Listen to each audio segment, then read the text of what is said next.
we're going to do a comparison. I'm going to show you how Dan Goldman spent his day, and then I'm going to let you see how Josh Hawley spent his day. As we head towards the election, it is really important, I think, that we make comparisons.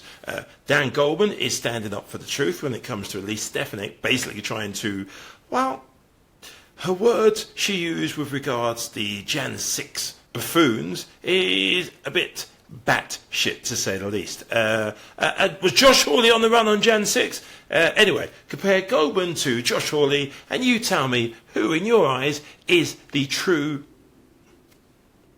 I should use the word, somebody who's doing their job as a representative. That's the description. Thank you, Mr. Speaker. I rise today to introduce a resolution to censure Congresswoman Elise Stefanik for providing aid, comfort, and support to the rioters and insurrectionists who violently attacked this Capitol on January 6, 2021, in an effort to undermine our democracy and illegally stop the peaceful transfer of power. Since that attempted coup, Ms. Stefanik has repeatedly and persistently expressed support for the duly convicted insurrectionists. Last week, echoing the inflammatory language of criminal defendant Donald Trump, Ms. Stefanik disgracefully referred to the January 6 insurrectionists in prison as, quote, hostages, unquote. Ms. Stefanik's support of convicted criminals charged with offenses against the United States government, including attempted violence against members of this body, is simply unacceptable from a member of Congress. Nor is it acceptable for a member of Congress who purports to oppose anti-Semitism to equate convicted insurrectionists with the more than 130 Israeli hostages who remain subject to horrific conditions in Gaza. She therefore must be censured. I yield back. Thank you, Senator Hassan. Senator Hawley, you're recognized for your questions. Thank you very much, Mr. Chairman. Thanks to the witnesses for being here, and thanks to the chairman for holding a hearing on this topic. Mr. Miller, if I could start with you. You are General Counsel at the Information Technology Industry Council. Do I have that right? Correct. And I was just looking before I came over here this morning at your membership list. It's quite a lengthy list of members. You have, looks like to me, members, your members compose almost all of the major players in the tech industry. I mean, is that fair to say?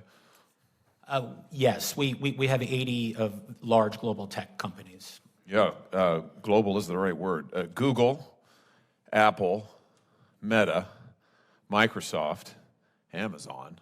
Those are just a few. These are the biggest, most powerful corporations in the world who are your members. Yes? Sure, by market cap, absolutely. Yeah, absolutely. I mean, by historical standards, I mean, these are the most powerful companies, not just now, but arguably in the history of the world. And that list that I just read off there, all of those folks have stake in AI technology, and stand to make billions of dollars, I think it is safe to say, off of AI. I mean, wouldn't you say that's accurate?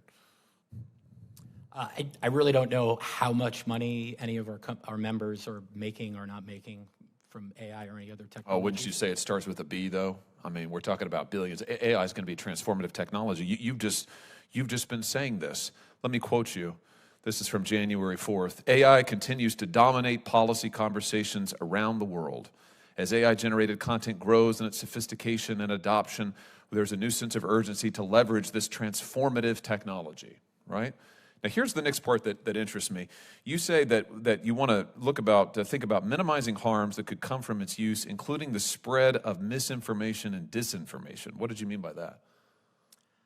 I'm not entirely sure what you're quoting from, but it might have been a press release for our ITI's release. January 4th, ITI's new guide outlines AI content authentication tools and policy approaches. Yeah, absolutely. You know, in that context, that guide looks at watermarking and other techniques to authenticate AI content. And, you know, certainly misinformation and disinformation has been cited as an issue that could be amplified by artificial intelligence. What do you mean by misinformation, disinformation? What do you have in mind? I mean, misinformation, I'm glad you're asking that because it's important to distinguish between the two. I think misinformation is kind of accidentally incorrect information, whereas disinformation is information that is, specifically incorrect or actually, maliciously intended to be false and harmful. I have to tell you, it sounds like some gobbledygook to me, but let me tell you what I think would be useful is if maybe you would get your technology companies to focus on their chatbot stopping encouraging people to kill themselves. Like this, for instance. This is from April 4th of last year. This is a chatbot that encouraged a user to commit suicide. And tragically, he did. This is his widow, who reports that her husband had a conversation with this chatbot, and it asked him, if you wanted to die, why didn't you do it sooner? And went on to give him instructions on how to kill himself. Or we also had recently the infamous case of the chatbot urging a reporter, of course, sadly for the chatbot, it didn't know it was a reporter, to break up his marriage. This is from February of last year. Bing's AI chatbot. You're married, but you're not happy. You're married, but you're not satisfied. You're married, but you're not in love. And the chatbot goes on to encourage this individual to get a divorce. Do we really want chatbots telling people to kill themselves? I mean, is that really, is there social good in that I'm missing somewhere? I certainly don't think we want chatbots doing those sorts of things. I mean, but, artificial intelligence can do a lot of good things as well. So I do think that we want to be, focused in addressing, issues and while also allowing artificial intelligence to, do things like help, cure cancer and things like that. Well, AI is going to cure cancer?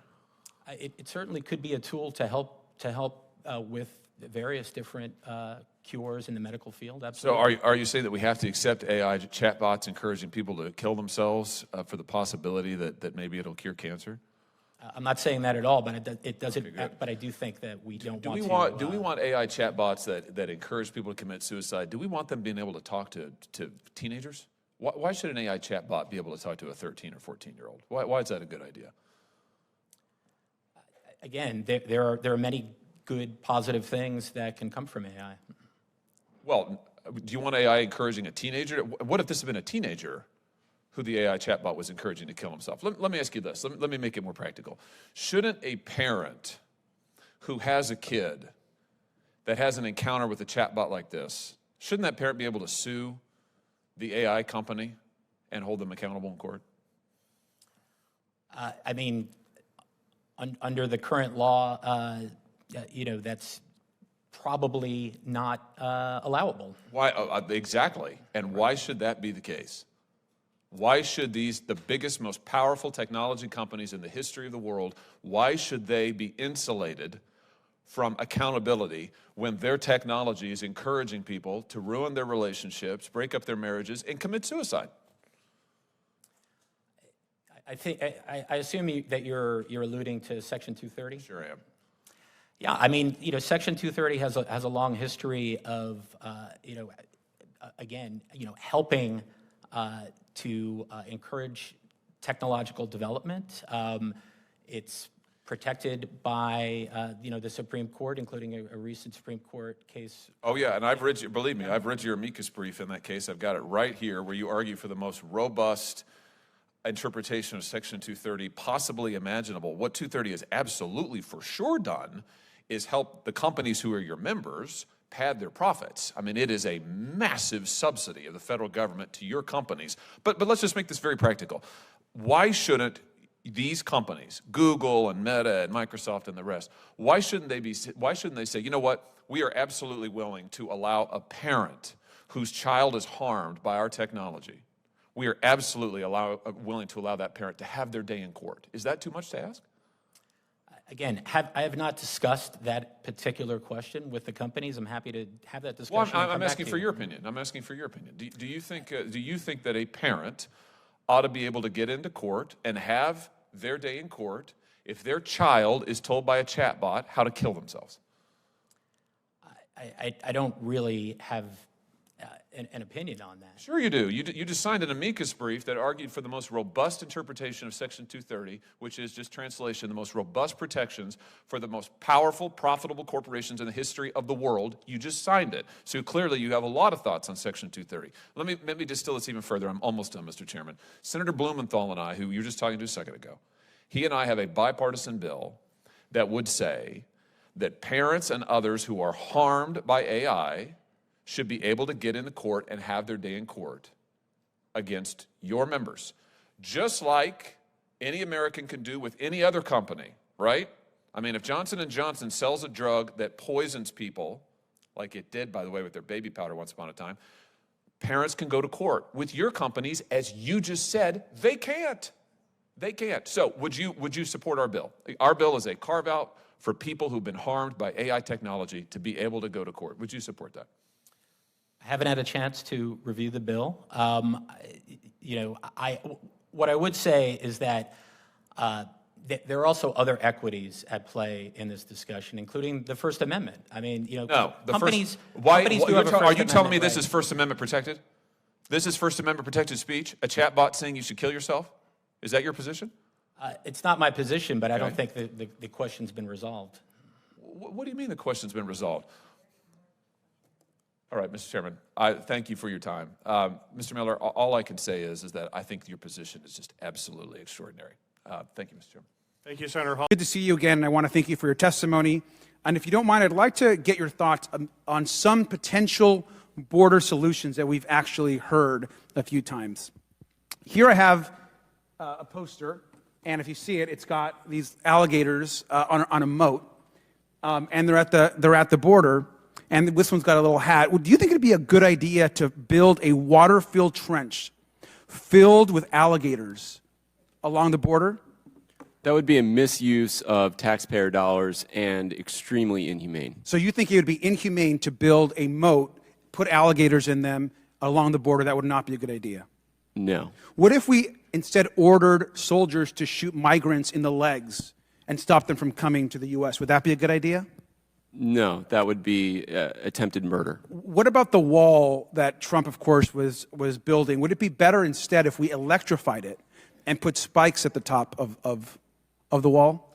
That would dramatically increase the cost that Border Patrol would incur. We've already seen how Border Patrol's wall has caused so many more injuries. They have taken millions of dollars to care for the people who have suffered injuries falling from that wall. And Mr. Beer, what if instead we launched military strikes against targets in northern Mexico? Would that make the border, you think, more or less secure? It would make it less secure. Creating a crisis in Mexico would probably be the best thing you could do to increase illegal immigration. I only ask you all these questions because these are all proposals by the Republican frontrunner for the nomination, Donald Trump, former President Donald Trump. Every single one of these ideas, alligator moats, missiles into Mexico, shooting migrants in the legs, putting spikes on top of the wall. These are all the ideas on how to make our border system and our immigration system more fair, according to Donald Trump. So obviously Donald Trump has no idea what he's talking about, and it's over and over we're seeing these horrific ideas. Looking forward to the next administration where we're going to have the largest deportation system that's ever been witnessed in human history. Because the Biden administration is guilty of the largest human trafficking operation in history. This is human trafficking. I just traveled in airports across the country just the past few days. You know what I saw in our airports? Migrants, illegal aliens, all over in the airports. You know who's clear? President Biden has tried to give state and local governments and nonprofits federal resources to support temporary food, shelter, and other services. But MAGA House Republicans are refusing to give those cities and states those resources.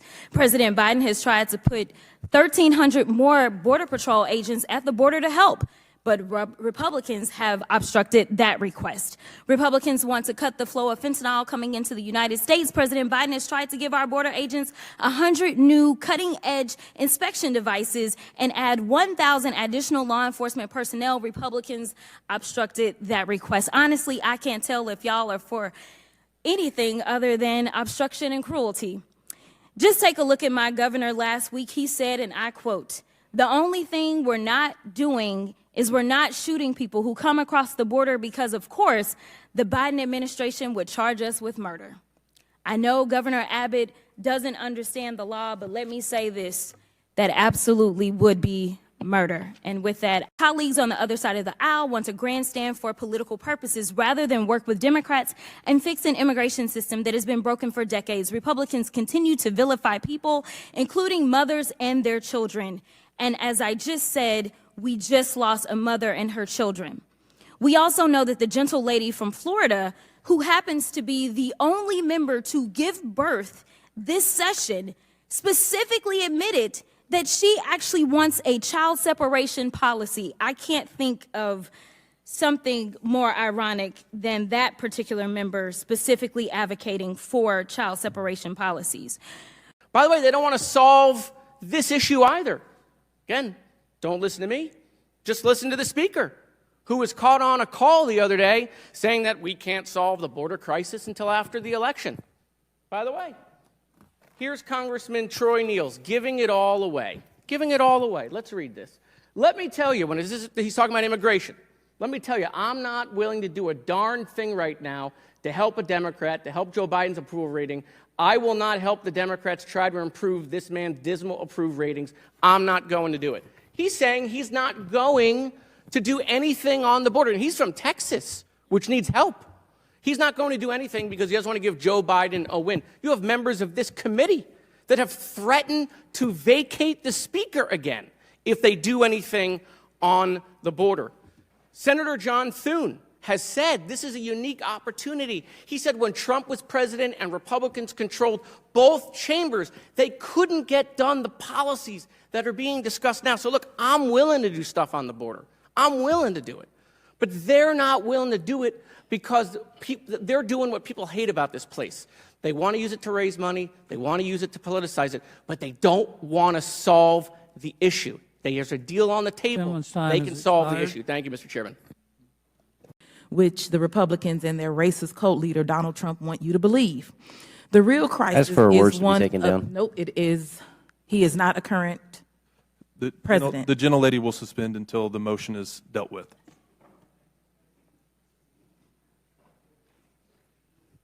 What were the offending words? Would Mr. Cloud state the words? Mr. Cloud, will you state the words? She mentioned that Republicans were racist. I didn't say that. I said racist cult leader Donald Trump, who is not a current president, so it is not engaging in She said personality. Republican members and their... No, she's clarifying she's not referring to Republicans in general. She was referring to one individual who is not protected by the rules. Absolutely. The words say, which the Republicans and their racist cult leader, Donald Trump. Mr. Ranking Member, I don't think that you're the one to rule on this. I think the chair is. No, I was stating just the rule. Let's hold for just a moment.